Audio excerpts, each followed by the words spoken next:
Shri S Jayasuryan, unpredictable ആണ് കെജ്രിവാൾ. നമ്മൾ തെരഞ്ഞെടുപ്പിന് മുൻപുള്ള ജാമ്യത്തിൽ ആ സമയത്ത് അദ്ദേഹം നടത്തിയ പലവിധ കാര്യങ്ങൾ ശ്രീ മോഹൻ വർഗീസ് പറഞ്ഞതുപോലെ നരേന്ദ്രമോദിയെ നേരിട്ട് ആക്രമിക്കുകയാണ്. അവിടെ രാഹുൽ ഗാന്ധി പോലും അറ്റാക്ക് ചെയ്യാത്ത തരത്തിൽ പല വിധത്തിലുള്ള നറേറ്റീവ്സ് ഉണ്ടാക്കുകയാണ്. അതിന്റെ പുറകെ പോകേണ്ട സാഹചര്യം അന്ന് BJPക്ക് ഉണ്ടായ പശ്ചാത്തലമൊക്കെ നമ്മൾ കണ്ടു.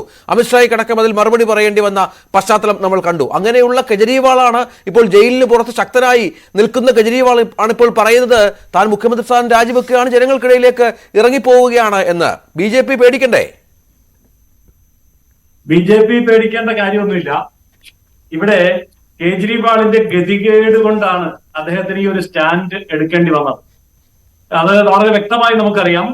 അദ്ദേഹത്തിന് സെക്രട്ടേറിയറ്റിൽ കയറാൻ പറ്റില്ല, അദ്ദേഹത്തിന് ഫയലുകൾ നോക്കാൻ പറ്റില്ല, ഫയലുകളിൽ ഒപ്പിടാൻ പറ്റില്ല, അദ്ദേഹത്തിന് മുഖ്യമന്ത്രി എന്നുള്ള നിലയിൽ ആക്ട് ചെയ്യാനുള്ള യാതൊരു സ്വാതന്ത്ര്യവും ഇല്ലാതെ അതൊക്കെ നിഷേധിച്ചുകൊണ്ടാണ് അദ്ദേഹത്തെ ജയിലിന് പുറത്തേക്ക് വിട്ടിരിക്കുന്നത്. സത്യത്തിൽ കേജ്രിവാൾ ജയിലിനകത്ത് കിടക്കുകയായിരുന്നു ഭേദം എന്ന് അദ്ദേഹത്തിന് ഇപ്പോൾ തോന്നുന്നുണ്ടാവാം. പുറത്തിറങ്ങുകയും ചെയ്തു. മുഖ്യമന്ത്രി കസേരയിൽ ഇരുന്നുകൊണ്ടൊന്നും ചെയ്യാനും പറ്റില്ല, സെക്രട്ടേറിയറ്റിന്റെ അടുത്തേക്ക് പോലും പോകാൻ പോലും പറ്റില്ല.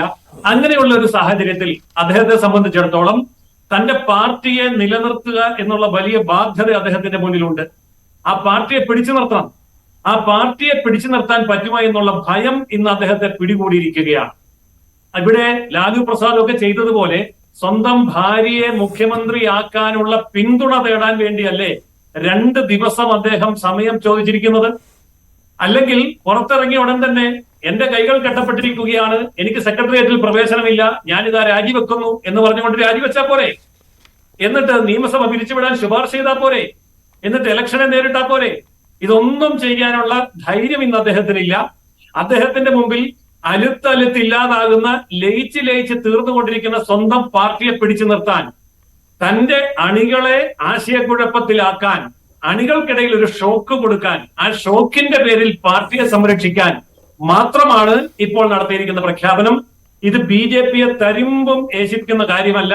BJP ആണെങ്കിലും കോൺഗ്രസ് ആണെങ്കിലും ഒരുപോലെയാണ് പ്രതികരിച്ചിരിക്കുന്നത്. ഇത് രാഷ്ട്രീയമായ ഗിമ്മിക്കാണ്, ഇത് വെറും പൊളിറ്റിക്കലായിട്ടുള്ള തട്ടിപ്പാണ് എന്ന് തന്നെയാണ് പറഞ്ഞിരിക്കുന്നത്. പക്ഷെ അങ്ങനെ കെജ്രിവാളിനെ നിസ്സാരനായി കാണാൻ BJPക്ക് ഒരിക്കലും കഴിയില്ലല്ലോ. ഇന്നും കെജ്രിവാളിന്റെ പ്രഖ്യാപനം BJP ഒരിക്കലും അധികാരത്തിൽ വരാതിരിക്കാനാണ് താൻ ശ്രദ്ധിക്കുന്നത് എന്നാണ്. നമുക്കറിയാം, ലോക്സഭാ തെരഞ്ഞെടുപ്പിൽ ഡൽഹിയിൽ BJP വലിയ നേട്ടമുണ്ടാക്കിയ പാർട്ടിയാണ്. പക്ഷെ നിയമസഭ വരുമ്പോൾ അവിടെ കെജ്രിവാളിനെ അങ്ങനെ പുറകോട്ട് കണ്ടൊരു നീക്കം BJPക്ക് സാധിക്കില്ല. നേരിട്ട് പലപ്പോഴും പല കെജ്രിവാളിന്റെ ചോദ്യങ്ങൾക്കും BJP മറുപടി പറയേണ്ടി വരുന്നു.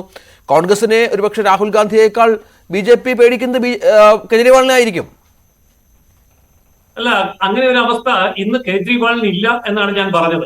കാരണം മദ്യ അഴിമതി കേസിൽ, മദ്യ നയത്തിന്റെ കാര്യത്തിൽ നടത്തിയ മലക്കം മറിച്ചിലിൽ അദ്ദേഹത്തിന്റെ കൈകൾ പരിശുദ്ധമല്ല എന്ന് കോടതി തന്നെ വ്യക്തമാക്കുന്ന സാഹചര്യമാണ് ഇന്നുള്ളത്.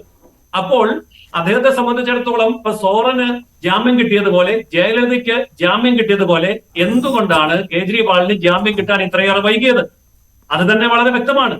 അദ്ദേഹത്തിന് ജാമ്യം കിട്ടി എന്ന് പറഞ്ഞാൽ കുറ്റവിമുക്തനാക്കി എന്നല്ലല്ലോ അർത്ഥം. എല്ലാ തെറ്റുകളിൽ നിന്നും അദ്ദേഹം മുക്തനായിട്ടല്ലല്ലോ പുറത്തേക്ക് വന്നത്.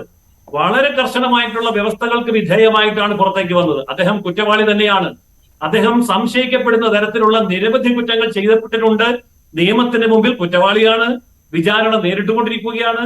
അതുകൊണ്ട് അങ്ങനെ ഒരു കേജ്രിവാളിന് ഒരിക്കലും ഡൽഹി രാഷ്ട്രീയത്തിൽ നിന്നല്ല, ദേശീയ രാഷ്ട്രീയത്തിൽ ഒരിടത്തും തന്നെ യാതൊരു പ്രാധാന്യവും കിട്ടാൻ പോകുന്നില്ല. കാരണം ഡൽഹിയിൽ വാരിക്കോരി കൊടുത്ത സൗജന്യങ്ങളൊക്കെ ആ സംസ്ഥാനത്തെ സാമ്പത്തിക പാപ്പരത്വത്തിലേക്ക് നയിച്ചപ്പോൾ പണം കണ്ടെത്താനുള്ള വഴി എന്നുള്ള നിലയിൽ മദ്യ നയത്തിൽ വലിയ തിരുത്തലുണ്ടാക്കി. പാർട്ടിക്ക് ഫണ്ടുണ്ടാക്കാൻ വേണ്ടി ആ പണം ഉപയോഗിച്ചു, അത് ഗോവ തിരഞ്ഞെടുപ്പിൽ വരെ പ്രയോഗിച്ചു എന്നൊക്കെ കോടതി വരെ നിരീക്ഷിക്കാവുന്ന അവസ്ഥയിലേക്ക് എത്തിയെങ്കിൽ ജനങ്ങൾക്ക് അതിനേക്കാൾ വ്യക്തമായി ഇന്ന് കാര്യങ്ങൾ അറിയാം.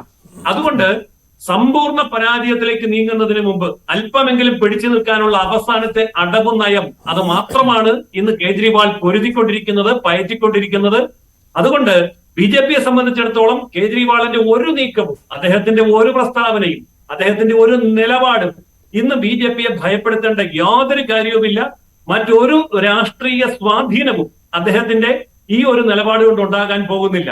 ശ്രീ മോഹൻ വർഗീസ്, തിരിച്ചു വരാം. ശ്രീ മോഹൻ വർഗീസ്, അങ്ങനെ നിസ്സാരക്കാരനായി BJP കാണേണ്ട ഒരു നേതാവാണ് എന്ന് ശ്രീ എസ് ജയസൂര്യൻ പറയുന്നു. അങ്ങനെ നമുക്കറിയാം